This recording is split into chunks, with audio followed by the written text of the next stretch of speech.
দশম শ্রেণীর জীবন বিজ্ঞান ও পরিবেশ, অধ্যায় 5, পরিবেশ ও তার সম্পদ এবং তাদের সংরক্ষণ। এই অধ্যায়টার আজকে আমি একটা ফার্স্ট পোর্শনটা একটু আলোচনা করার চেষ্টা করছি। দেখো, তোমরা শুনে যাও, আশা করি তোমাদের খুব সহজ হয়ে যাবে। দেখো, প্রথমে আমরা দেখছি কি না, পরিবেশ তার সম্পদ এবং তাদের সংরক্ষণ। পরিবেশ তাদের সম্পদ এবং তাদের সংরক্ষণ। দেখো, আমাদের এই যে পরিবেশ রয়েছে, এই পরিবেশে সজীব এবং জড় উপাদান দুটো মিলেই আমাদের পরিবেশ গঠিত হয়েছে। সজীব উপাদানও আছে পরিবেশের মধ্যে, জড় উপাদানও আছে। মানুষ কিন্তু তাদের নিজেদের সুবিধার জন্য আমরা কি করেছি, সেই প্রাচীন কাল থেকে পরিবেশের বন, জল, মাটি প্রভৃতি বিভিন্ন সম্পদগুলো আমরা অতিমাত্রায় ব্যবহার করে বেঁচে আছি। ফলে আমাদের জীবনযাত্রার প্রভূত উন্নতি হলেও মনে রাখবে যে যে বাসযোগ্য যে পরিবেশ, সেই বাসযোগ্য পরিবেশ কিন্তু ক্রমশ বিনষ্ট হচ্ছে।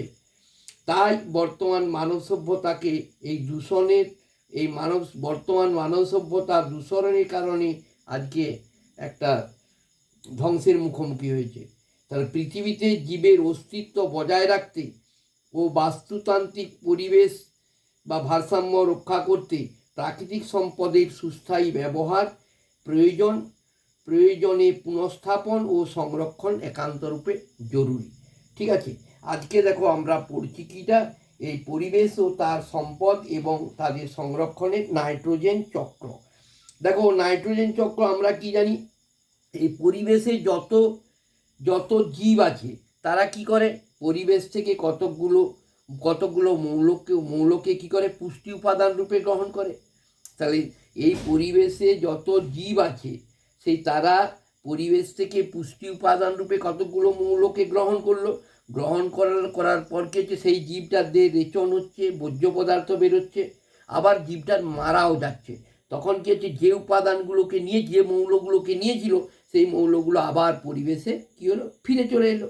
এই মৌলগুলোর এই যে চক্রাকার আবর্তন, এই চক্রাকার আবর্তনটাকে আমরা বলবো পরিপোষক চক্র। দেখো, বুঝতে পারলে? তাহলে ভালো করে বুঝো আগে, পরিপোষক চক্র কাকে বলছি না, একটা উদ্ভিদীয় প্রাণী হোক, তাকে বেঁচে থাকতে গেলে সেই পরিবেশ থেকে তার পুষ্টির জন্য কতকগুলো মৌলকে সে গ্রহণ করে। কী কী, যেমন কার্বন আছে, অক্সিজেন আছে, নাইট্রোজেন আছে, ফসফরাস আছে, সালফার আছে, এরকম বিভিন্ন মৌল সে গ্রহণ করে। মৌলটা গ্রহণ করার পর জীবটা যখন বেঁচে আছে তখন তার শরীরে রেচন প্রক্রিয়া চলছে, আবার সে কিছু বর্জ্য পদার্থ ত্যাগ করছে। ঠিক আছে, আবার যখন জীবটা মারা যাচ্ছে, ধরো মারা গেল, তখন কি হলো, যে মৌলগুলোকে পুষ্টি উপাদান রূপে তার ওই পরিবেশ থেকে নিয়েছিল, আবার সেগুলো সে পরিবেশে ফিরিয়ে দিচ্ছে। এই মৌলগুলোর এই যে চক্রাকার আবর্তন, এই চক্রাকার আবর্তনকে বলা হয় পরিপোষক চক্র বা জৈব ভূ রাসায়নিক চক্র। ঠিক আছে, এবার দেখো, জৈব ভূ রাসায়নিক চক্র, আমাদের পরিবেশের মধ্যে বাতাসে আমাদের যে গ্যাসটা সব থেকে বেশি আছে সেটা কি বলতো, নাইট্রোজেন। নাইট্রোজেন পরিমাণটা কত বাতাসে, 78.09%।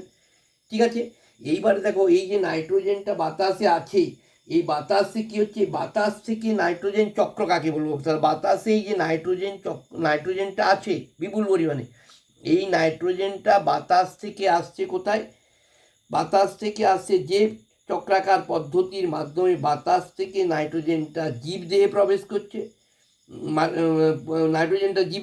করছে, জীবদেহ থেকে আবার পরিবেশে ফিরে আসছে, সেইটাকে আমরা বলছি নাইট্রোজেন চক্র। তাহলে যে চক্রাকার পদ্ধতিতে বায়ুমণ্ডল থেকে নাইট্রোজেন মাটিতে, ঠিক আছে, প্রথমে আসছে মাটির থেকে আসছে জীবদেহ থেকে আবার মাটি থেকে আবার পরিবেশে ফিরে যাচ্ছে, এই চক্রাকার প্রক্রিয়াটাকে আমরা বলছি নাইট্রোজেন চক্র। ঠিক আছে, নাইট্রোজেন চক্র কাকে বলে, কিন্তু দেখো, এই যে নাইট্রোজেন চক্রটা হচ্ছে, এই চক্রটাকে মনে রাখবে, যেটাকে আমরা বলছি পরিপোষক চক্র হচ্ছে যে কতগুলো মৌলকে বললাম carbon, oxygen, nitrogen, phosphorus, sulphur, এগুলোকে উদ্ভিদের যার যেমন প্রয়োজন সে নিচ্ছে, উদ্ভিদ এবং প্রাণীরা নিচ্ছে তাদের পুষ্টির জন্য নিয়ে নিল, আবার যখন ওটা মারা যাচ্ছে তখন সেটা আবার সেই পরিবেশে ফিরে চলে যাচ্ছে। এই যে চক্রাকার পদ্ধতিটা, এই চক্রাকার পদ্ধতিকে আমরা বলছি জৈব ভূ রাসায়নিক চক্র বা পরিপোষক চক্র বলা হয়। এই জৈব রাসায়নিক চক্রটা দু রকমের, জানো তো, দুই ভাগে ভাগ করা যায়। একটা হচ্ছে গ্যাসীয় চক্র আর একটা হচ্ছে পাললিক চক্র।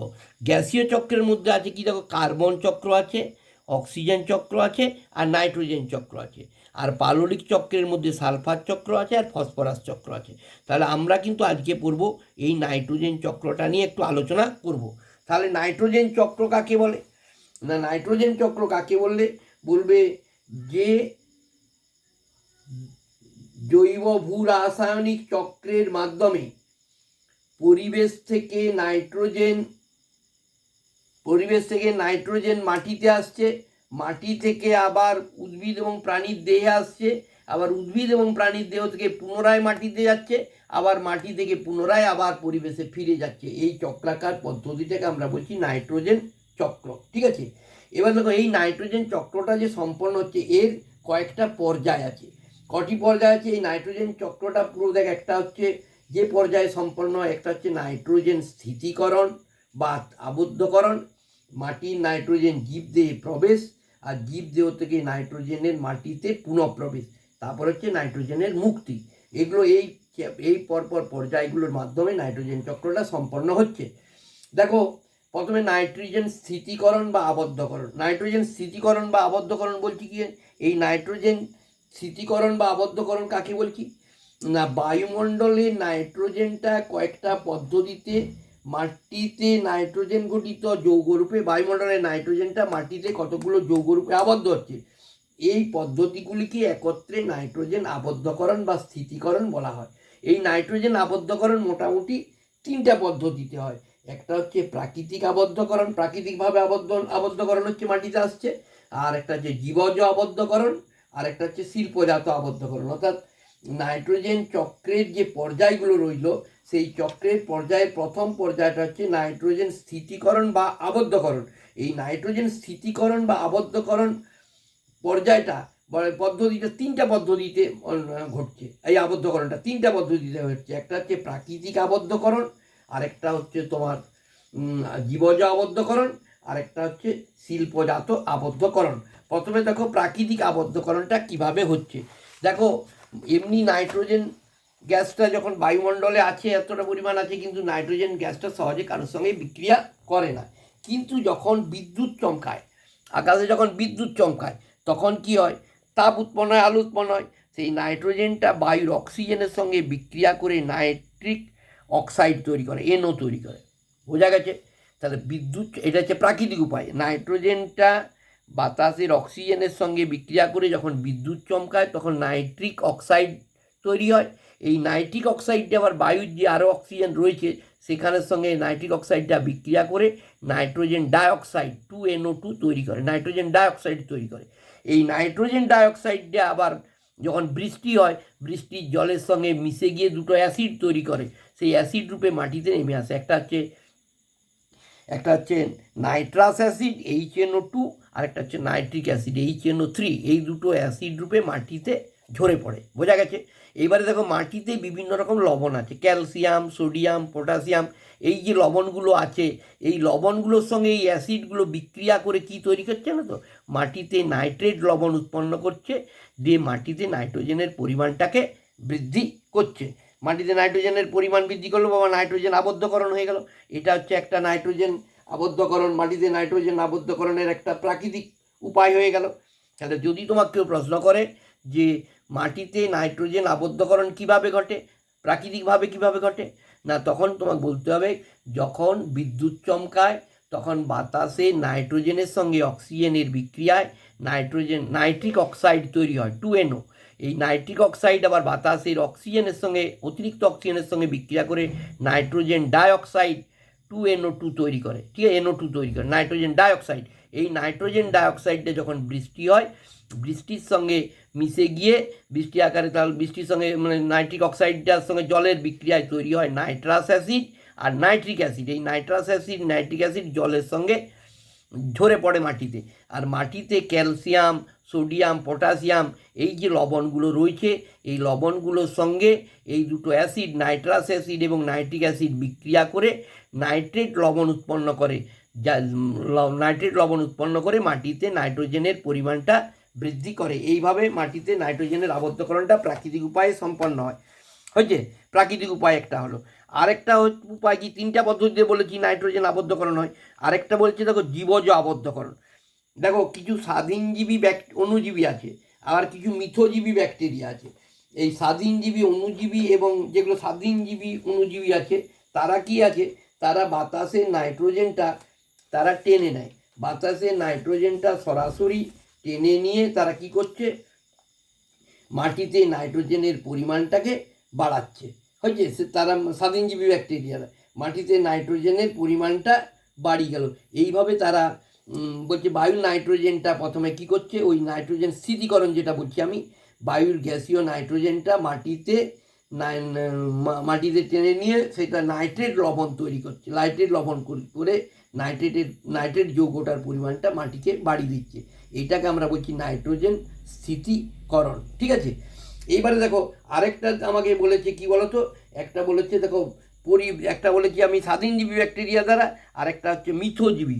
তোমার কিছু মিথজীবী উদ্ভিদ আছে, যা মিথজীবী উদ্ভিদ দেখো যেমন সিম্বিগোত্রীয় উদ্ভিদ, যেমন মটর আছে, সিম আছে, ছোলা আছে, ওইসব গাছগুলোর মূলের মধ্যে এক রকমের ব্যাকটেরিয়া বাস করে যেটার নাম হচ্ছে রাইজোবিয়াম। সেই রাইজোবিয়াম ব্যাকটেরিয়াগুলো বুঝলে তো, নাইট্রোজেন ব্যাকটেরিয়াগুলোর মধ্যে একটা ওই মূলে এর উৎসেচক থাকে, সেটাকে বলছে নাইট্রোজেনেজ।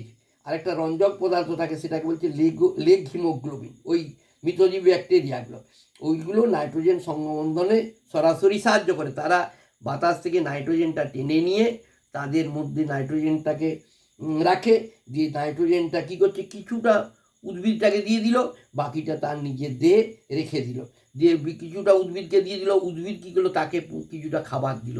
এইভাবে পরস্পরের সহযোগিতায় বেঁচে থাকাটাকে বলা হচ্ছে মিথজীবিতা। ঠিক আছে, আরেকটা দেখো তোমার হচ্ছে যেটা হচ্ছে মিথজীবী ব্যাকটেরিয়ার দ্বারা হয়ে গেল, আর জীবজ আবদ্ধকরণটাও হয়ে গেছে। এইবারে তোমার আরেকটা নাইট্রোজেন আবদ্ধকরণ হচ্ছে কীভাবে, শিল্পজাত বল। দেখো শিল্পজাত আবদ্ধকরণ, আমরা যেসব ফ্যাক্টরিগুলো চলছে সারের, অর্থাৎ বিভিন্ন রাসায়নিক যেসব ফ্যাক্টরিগুলো চলছে, সেগুলো কি হয় না, যে কলকারখানাতে যে বিভিন্ন ধরনের নাইট্রোজেন সমৃদ্ধ সার তৈরি হয়, সেইখানে কী হচ্ছে দেখো, সেখানে ওই সারটা আমরা জমিতে দিই, জমিতে দেওয়ার ফলে প্রচুর পরিমাণ মাটিতে নাইট্রোজেনের সংবন্ধন ঘটে। এইভাবে তাহলে শিল্পজাতভাবে আবদ্ধকরণ হয় নাইট্রোজেনটা, জীবজ আবদ্ধকরণ একটা হলো, আর একটা হচ্ছে প্রাকৃতিক আবদ্ধকরণ। তাহলে এইটা প্রথমে একটা হচ্ছে নাইট্রোজেন স্থিতিকরণ বা আবদ্ধকরণের একটা ভাগ বললাম, তার আবার তিনটে ভাগ, এই তিনটা উপায়। 2 নম্বরে হচ্ছে কি, 2 নম্বর হচ্ছে নাইট্রোজেন চক্রের পর্যায়ের যে দ্বিতীয় ধাপটা, সেটা হচ্ছে মাটির নাইট্রোজেন জীবদেহে প্রবেশ। মাটিতে নাইট্রোজেন চলে এসেছে, সেই নাইট্রোজেনটা উদ্ভিদরা কী করছে, তাদের মূলের সাহায্যে নাইট্রোজেন গঠিত লবণটাকে টেনে নিচ্ছে, দিয়ে নিজের দেহে নাইট্রোজেনের চাহিদা পূরণ করছে। এই নাইট্রোজেন উদ্ভিজ্জ প্রোটিন রূপে অবস্থান করে। আবার যখন প্রাণীরা ওই উদ্ভিদটা খাচ্ছে, তখন ওই প্রাণীজ নাইট্রোজেনটা মানে প্রোটিনটা আর কি, নাইট্রোজেনটার মূল উপাদান তো প্রোটিন, নাইট্রোজেন থেকে প্রোটিনটাই হচ্ছে, প্রাণীদের দেহ সেই প্রোটিনটা চলে এলো। তাহলে উদ্ভিদের দেহ থেকে চলে এলো, এই মাটি থেকে চলে এলো উদ্ভিদের দেহে এবং প্রাণীর দেহে। বোঝা গেছে। থার্ড পয়েন্ট দেখো, লাস্ট হচ্ছে জীব দেহ থেকে নাইট্রোজেন মাটিতে পুনরায়। এবার জীব দেহ থেকে নাইট্রোজেনটা মাটিতে কীভাবে যাচ্ছে, দেখো দুটো পদ্ধতিতে যায়, একটা হচ্ছে অ্যামোনিফিকেশান আর একটা হচ্ছে নাইট্রিফিকেশান। ভালো করে বুঝবে, একটা অ্যামোনিফিকেশান, একটা নাইট্রিফিকেশান। তাহলে অ্যামোনিফিকেশান কাকে বলছে দেখো, বলছে যখন ধরো কোনো একটা কিছু প্রাণী মারা গেছে, তখন আমরা প্রাণীটাকে ফেলে দিই, প্রাণীটাকে যেখানে ফেলে দিলে তখন কতকগুলো ব্যাকটেরিয়া এবং ছত্রাক কী করে, ওখানে গিয়ে ওই প্রাণীটার দেহের যে প্রোটিনটা আছে, সেই প্রোটিনটাকে ভেঙে দিয়ে প্রথমে তৈরি করে অ্যামাইনো অ্যাসিড, তারপরে তৈরি করে অ্যামোনিয়া। এই যে পদ্ধতিতে এই যে প্রক্রিয়াটা, এইটাকে বলা হয় অ্যামোনিফিকেশান।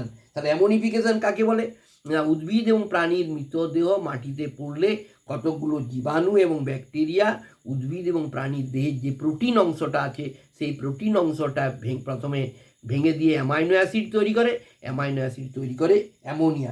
এই পদ্ধতিটাকে বলা হয় অ্যামোনিফিকেশন। আর এই অ্যামোনিফিকেশন করতে সাহায্য করছে ব্যাকটেরিয়াগুলো কী কী, সেগুলো যেমন ধরো আছে ব্যাসিলাস মাইকয়েডিস আছে, ব্যাসিলাস রেমোসাস আছে। তাহলে আর এই যে ব্যাকটেরিয়াগুলোকে বলা হয় অ্যামোনিফাইং ব্যাকটেরিয়া।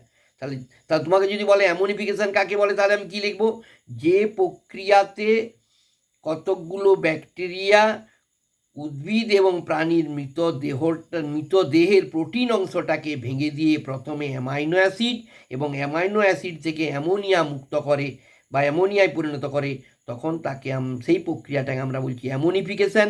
আর যে ব্যাকটেরিয়াগুলোটা সাহায্য করছে সেই ব্যাকটেরিয়াগুলোর নাম হচ্ছে ব্যাসিলাস মাইকয়েডিস আর ব্যাসিলাস রেমোসাস। এই ব্যাকটেরিয়াগুলোকে আমরা বলছি অ্যামোনিফাইং ব্যাকটেরিয়া।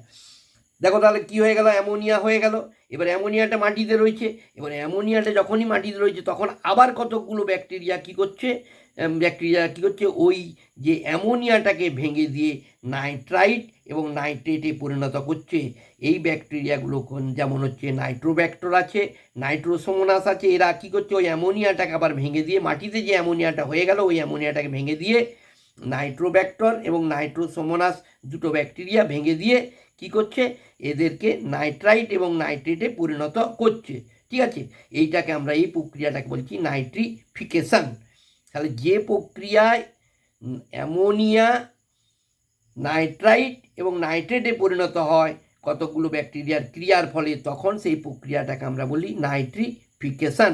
আর নাইট্রিফিকেশন সাহায্যকারী ব্যাকটেরিয়াগুলো কে, একটা হচ্ছে নাইট্রোব্যাক্টর আর একটা হচ্ছে নাইট্রোসোমোনাস। ঠিক আছে, এইবারে দেখো তাহলে নাইট্রাইট যৌগ হয়ে গেলে NO2 আর NO3 তৈরি হয়েছে। এইবার আরেকটা পদ্ধতি হচ্ছে ডিনাইট্রিফিকেশন, একটা শেষ পদ্ধতি, যেটা মানে ওই যে তোমার নাইট্রোজেন যে কীভাবে নাইট্রোজেনের মুক্তি যে যেটা ডিনাইট্রিফিকেশন। তাহলে এই যে নাইট্রাইট এবং নাইট্রেট যৌগটা হচ্ছে, এই নাইট্রাইট এবং নাইট্রেট যৌগকে কতগুলো ব্যাকটেরিয়া কী করে, বিক্রিয়া করে নাইট্রোজেন গ্যাস উৎপন্ন করে পুনরায় বায়ুমণ্ডলে নাইট্রোজেনটা ফিরিয়ে দেয়। এই প্রক্রিয়াটাকে বলা হয় ডিনাইট্রিফিকেশন। এই ডিনাইট্রিফিকেশনে সাহায্য করে কে ব্যাকটেরিয়া আছে, দেখো ডিনাইট্রিফিকেশনে সাহায্য করছে, যেমন ধরো নাইট্রোজেন মোচন করে, এগুলোকে আমরা এই ব্যাকটেরিয়াকে বলি আমরা ডিনাইট্রিফাইং ব্যাকটেরিয়া। এই ব্যাকটেরিয়াকে সিউডোমোনাস আছে এই ব্যাকটেরিয়াগুলো। ঠিক আছে, তাহলে এইটাকে আমরা বলবো ডিনাইট্রিফিকেশন। তাহলে আমাদের মেন ইম্পর্টেন্ট তিনটে জায়গা হয়ে গেল আলোচনা করা। কি দেখো, একটা প্রথমে আমি বলেছি অ্যামোনিফিকেশন। তাহলে তোমাকে বলতে পারে, প্রথমে বলছি নাইট্রোজেন, প্রথমে বলবে পাললিক চক্র, পরিপোষক চক্র কাকে বলে, তাহলে বলবো উদ্ভিদ এবং প্রাণী তাদের পুষ্টির জন্য কতকগুলো পুষ্টি উপাদান মৌলকে তারা পরিবেশ থেকে নেয়, তারপর আবার উদ্ভিদ আর প্রাণীটা যখন মারা যায় তখন সেই মৌল উপাদানগুলো আবার পরিবেশে ফিরিয়ে দেয়। এই চক্রাকার, এটা একটা চক্রাকার প্রক্রিয়া হচ্ছে, এটাকে আমরা বলছি পরিপোষক চক্র। এই পরিপোষক চক্রটাকে আমরা দুভাগে ভাগ করেছি, একটা গ্যাসীয় চক্র আর একটা পাললিক চক্র। গ্যাসীয় চক্র হচ্ছে গ্যাসীয় চক্রগুলো তিনটে, কার্বন চক্র আর হচ্ছে একটা হচ্ছে কার্বন চক্র, আর একটা হচ্ছে নাইট্রোজেন চক্র, আর একটা অক্সিজেন চক্র। আর পাললিক চক্র হচ্ছে একটা সালফার চক্র, একটা ফসফরাস চক্র। ঠিক আছে, তাহলে নাইট্রোজেন চক্র কাকে বলে, তাহলে সেটা একটু ভালো করে লিখলে আমি কি লিখবো, যে চক্রাকার পদ্ধতিতে বায়ুমণ্ডলে নাইট্রোজেন মাটি থেকে উদ্ভিদ এবং প্রাণীর দেহে এবং উদ্ভিদ এবং প্রাণীর দেহ থেকে পুনরায় মাটিতে এবং মাটি থেকে আবার পুনরায় পরিবেশে ফিরে যায়, এবং যেই প্রক্রিয়াটা চক্রাকারে সম্পন্ন হয়, এই নাইট্রোজেনটা যখন পরিবেশে ফিরে যায় এটাকেই আমরা বলছি নাইট্রোজেন চক্র। এবারে তোমাকে বলবে নাইট্রোজেন চক্রের এই যে নাইট্রোজেন চক্রটা হচ্ছে সেটার পর্যায় বা ধাপগুলো। তাহলে ফার্স্ট ধাপ হয়েছে কি, নাইট্রোজেন স্থিতিকরণ, মানে নাইট্রোজেনটা আবদ্ধ করছি মাটিতে। সেটা সাধারণত আবার তিনটা পদ্ধতিতে হয়, একটা হচ্ছে প্রাকৃতিক উপায়ে হয়, একটা হচ্ছে জীবজ আবদ্ধকরণ, জীবজের দ্বারা হয়, মিথজীবী, স্বাধীনজীবী, অণুজীবী ব্যাকটেরিয়ার দ্বারা হয়, আর একটা হচ্ছে শিল্পজাত আবদ্ধকরণ, যেটা বললাম। সে তোমার প্রাকৃতিক উপায়ে কি বললাম, বায়ুতে সেই নাইট্রোজেন আছে, না বিদ্যুৎ যখন চমকায় বাতাসে নাইট্রোজেনের সঙ্গে অক্সিজেনের বিক্রিয়া হলো, নাইট্রোজেন অক্সাইড তৈরি হলো। এই নাইট্রোজেন অক্সাইড বাতাসের অতিরিক্ত অক্সিজেনের সঙ্গে বিক্রিয়া করে নাইট্রোজেন ডাইঅক্সাইড তৈরি করলো। এই নাইট্রোজেন ডাইঅক্সাইড যখন বৃষ্টি হচ্ছে তখন বৃষ্টির সঙ্গে গুলে গিয়ে নাইট্রাস অ্যাসিড এবং নাইট্রিক অ্যাসিড রূপে মাটিতে পড়ে গেল। এবার মাটিতে যে বিভিন্ন সোডিয়াম, পটাশিয়াম এইসব লবণগুলোর সঙ্গে বিক্রিয়া করে তারা ওই মাটিতে নাইট্রোজেনের ওই লবণগুলো তৈরি করছে, ঠিক আছে। এবারে যখন তার এটা হলো একটা প্রাকৃতিক উপায় হয়ে গেল। আরেকটা জীবজ আবদ্ধকরণের দ্বারা দু রকমের ব্যাকটেরিয়া আছে, স্বাধীনজীবী অনুজীবী ব্যাকটেরিয়া আছে, বিভিন্ন সায়ানো ব্যাকটেরিয়া আছে, যেমন নীলাভ, সবুজ, শৈবাল আছে, অ্যানাবিনা আছে, নস্টক আছে, বুঝলে। এরা কি করছে, এরা বাতাস থেকে নাইট্রোজেনটা নিচ্ছে, নাইট্রোজেনটা নিয়ে নাইট্রোজেনকে মাটিতে আবদ্ধ করছে এবং নাইট্রোজেন গঠিত যৌগ গঠন করছে। আবার যখন এদের মারা যাচ্ছে তখন মাটিতে কিন্তু ওই নাইট্রোজেন যৌগগুলো মাটিতেই থেকে যাচ্ছে, যার ফলে মাটিতে নাইট্রোজেনের পরিমাণটা বাড়ছে।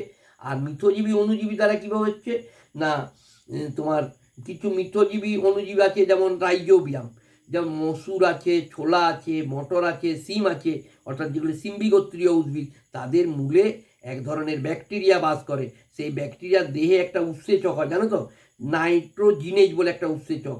সেই উৎসেচকটা কি করে, বায়ুমণ্ডল থেকে সরাসরি নাইট্রোজেন শোষণে সাহায্য করে। দিয়ে শ্বাসা নাইট্রোজেন নিয়ে এলো, দিয়ে যে উদ্ভিদটার গায়ে জন্মেছে তাকে কিছু খাবার দিয়ে দিল, নাইট্রোজেন দিয়ে দিল, আবার বিনিময়ে সেই উদ্ভিদটা ওকে কিছুটা খাবার দিল। এই পদ্ধতিটাকে আমরা বলছি মিথজীবিতা, পরস্পরের সহযোগিতা বেঁচে থাকছে। আর যে নাইট্রোজেনটা ওর শরীরে রয়ে গেল সেই নাইট্রোজেনটার থেকে আবার কি করছে দেখো, এই সব ব্যাকটেরিয়াগুলো বলছে উদ্ভিদের মূলে ব্যাকটেরিয়ার উপস্থিতি লেগ হিমোগ্লোবিন নামে এক রকমের রঞ্জক প্রোটিন তৈরি হয়, লেগ হিমোগ্লোবিন, যেটা ওই তোমার অক্সিজেন না থাকা অবস্থায় শ্বসনে সাহায্য করছে। দিয়ে নাইট্রোজেনের উৎসেচকের ক্রিয়ায় অক্সিজেন বিহীন পরিবেশ তৈরি করে।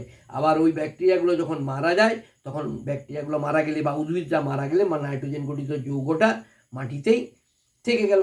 আরেকটা হচ্ছে শিল্প আবদ্ধকরণ, যে বিভিন্ন ফ্যাক্টরিতে যে সার তৈরি হচ্ছে সেই সার যখন আমরা জমিতে দিচ্ছি মাটিতে নাইট্রোজেনের পরিমাণটা বেড়ে যাচ্ছে। তাহলে এগুলো সব হয়ে গেল নাইট্রোজেন স্থিতিকরণ বা আবদ্ধকরণ পদ্ধতির মধ্যে। সেকেন্ড হচ্ছে মাটির নাইট্রোজেন জীবদেহে প্রবেশ। এবারে কি হচ্ছে, উদ্ভিদরা কি করছে, মাটি থেকে নাইট্রোজেনটা মূলের সাহায্যে, নাইট্রোজেন গঠিত লবণটা মূলের সাহায্যে টেনে নিচ্ছে তার নিজের নাইট্রোজেনের চাহিদা পূরণ করার জন্য, দিয়ে সেই নাইট্রোজেনটার থেকে উদ্ভিদের দিয়ে উদ্ভিজ্জ প্রোটিন রূপে অবস্থান করছে। আবার সেটা যখন উদ্ভিদরা যখন ওই প্রাণীরা যখন উদ্ভিদটাকে খাবার হিসাবে খাচ্ছে তখন প্রাণীদের দিয়ে সেই প্রোটিনটা চলে যাচ্ছে, সেটা প্রাণীজ প্রোটিন রূপে অবস্থান করলো, ঠিক আছে। এইভাবে তাহলে উদ্ভিদ মাটি থেকে উদ্ভিদ এবং প্রাণীর দেহে চলে এলো। এবার জীবদেহ থেকে নাইট্রোজেন মাটিতে পুনরায় প্রবেশ কীভাবে হচ্ছে, দুটো পদ্ধতিতে হচ্ছে, একটা অ্যামোনিফিকেশন, একটা নাইট্রিফিকেশন। অ্যামোনিফিকেশন হচ্ছে যখন প্রাণী বা উদ্ভিদটা মারা যাচ্ছে তখন কতকগুলো অণুজীব এবং ছত্রাক কী করছে, যে ওই প্রাণীটার দিয়ে যে প্রোটিনটা আছে সেই প্রোটিনটা ভেঙে দিয়ে অ্যামাইনো অ্যাসিড তৈরি করছে, অ্যামাইনো অ্যাসিড থেকে তৈরি করছে অ্যামোনিয়া। এই প্রক্রিয়াটাকে বলা হচ্ছে অ্যামোনিফিকেশন। আর যে ব্যাকটেরিয়াগুলো সাহায্য করছে সেই ব্যাকটেরিয়াটা হচ্ছে কি, তাহলে অ্যামোনিফিকেশনে সাহায্য করে যে সমস্ত ব্যাকটেরিয়াগুলো তাদের আমরা বলি অ্যামোনিফাইং ব্যাকটেরিয়া, ঠিক আছে। অ্যামোনিফাইং ব্যাকটেরিয়া কে ব্যাসিলাস মাইকয়েডিস আর ব্যাসিলাস রেমোসাস, ঠিক আছে। এবার অ্যামোনিয়া তৈরি হয়ে গেছে, সেকেন্ড স্টেপটা হচ্ছে বলো কি, নাইট্রিফিকেশন। তাহলে ওই যে অ্যামোনিয়াটা আছে এই অ্যামোনিয়াটাকে আবার কতকগুলো ব্যাকটেরিয়া কী হচ্ছে ভেঙে দিয়ে নাইট্রাইট এবং নাইট্রেট যৌগে পরিণত করছে, এইটাকে বলা হচ্ছে নাইট্রিফিকেশন। কোন কোন ব্যাকটেরিয়া সাহায্য করে, নাইট্রোব্যাক্টর আছে আর নাইট্রোসোমোনাস আছে। তাহলে কী হয়ে গেল, নাইট্রেট যৌগ এবং নাইট্রাইট যৌগ হয়ে গেল। এবার ডিনাইট্রিফিকেশন কোনটা, ওই যে নাইট্রেট এবং নাইট্রেট যৌগগুলো, নাইট্রাইট এবং নাইট্রেট যে যৌগ NO2 এবং NO3কে আবার কতগুলো ব্যাকটেরিয়া ভেঙে দিয়ে পুনরায় নাইট্রোজেন গ্যাস উৎপন্ন করছে, সেই নাইট্রোজেন গ্যাসটা বাতাসে গিয়ে পুনরায় মিশে যাচ্ছে। এই প্রক্রিয়াটাকে আমরা বলছি, বলো, এটাকে বলছি ডিনাইট্রিফিকেশন। দেখো ডিনাইট্রিফিকেশন হয়ে গেছে মানে নাইট্রোজেন মাটির থেকে ফিরে চলে গেছে। এইবারে মনে রাখতে হবে তোমাকে আরেকটা জিনিস, নাইট্রোজেনের গুরুত্ব। নাইট্রোজেনের গুরুত্ব কি না, নাইট্রোজেন চক্রের ফলে কী হয়, প্রকৃতিতে নাইট্রোজেনের ভারসাম্য বজায় থাকে। মানে একদিকে যেমন প্রকৃতি থেকে যখন উদ্ভিদ প্রাণীরা নাইট্রোজেনটা নিয়ে নিচ্ছে, দেখো প্রথমে বায়ুমণ্ডল থেকে নাইট্রোজেনটা চলে গেল, বায়ুমণ্ডলে নাইট্রোজেনের পরিমাণ কমে গেল। আবার যখন কী হচ্ছে, উদ্ভিদ প্রাণী নিয়ে নিল, মাটিতে এলো, মাটি থেকে উদ্ভিদ প্রাণী নিয়ে গেল, ওখানে কমলো। আবার প্রাণীরা যখন মারা যাচ্ছে তখন সেখানে ফিরিয়ে দিচ্ছে, আবার সেই মাটি থেকে নাইট্রোজেনটা বায়ুমণ্ডলে ফিরে যাচ্ছে। এইভাবে নাইট্রোজেন চক্রের মাধ্যমে কী হয়, পরিবেশে নাইট্রোজেনের ভারসাম্য বজায় থাকে। আরেকটা জিনিস মনে রাখবে যে নাইট্রোজেন চক্রের গুরুত্ব হচ্ছে জীবদেহের যে কোষ কলা অঙ্গ প্রভৃতি গঠনের জন্য আমাদের প্রোটিনের প্রয়োজন। এই প্রোটিনের মূল গঠনগত উপাদানই হলো নাইট্রোজেন। এই নাইট্রোজেন চক্রের মাধ্যমেই জীবদেহে নাইট্রোজেন পরিবাহিত হয়। ঠিক আছে, দেখে যাও, একটা ক্লাস প্রথম করলাম, এবার আমি রিপিট করব, আশা করি তোমাদের খারাপ হবে না, ভালোই হবে। সবগুলোই আমি বলে দেবো। দেখো, তবু আরও দু একটা বলতে পারি। যেমন ধরো, তোমাদের মনে রাখতে হবে যেগুলো মনে রাখবে যে অ্যানাবিনা জাতীয় নীলাভ সবুজ শৈবাল আছে, যারা তাদের বিশেষ কোষে নাইট্রোজেন সংবন্ধনে প্রধান ভূমিকা গ্রহণ করে, সেটাকে আমরা কি বলি জানো তো, হেটারোসিস। ওই যারা ওই অ্যানাবিনা শৈবালগুলো যে সরাসরি যে নাইট্রোজেনটা তার শরীরে সংবন্ধন করতে পারে, সেইটা কী জন্যে, সেইটাকে আমরা বলি হেটারোসিস। আর মিথজীবী নাইট্রোজেন সংবন্ধনের জন্য প্রয়োজনীয় দুটো উপাদান আছে। কী কী? একটা হচ্ছে উৎসেচক।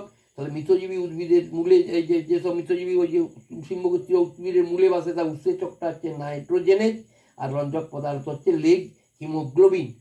মনে থাকবে, দেখে যাও, আমি ঠিক পর পর বলবো। আশা করি তোমরা কিছুটা হলেও বুঝতে পারবে। ধন্যবাদ।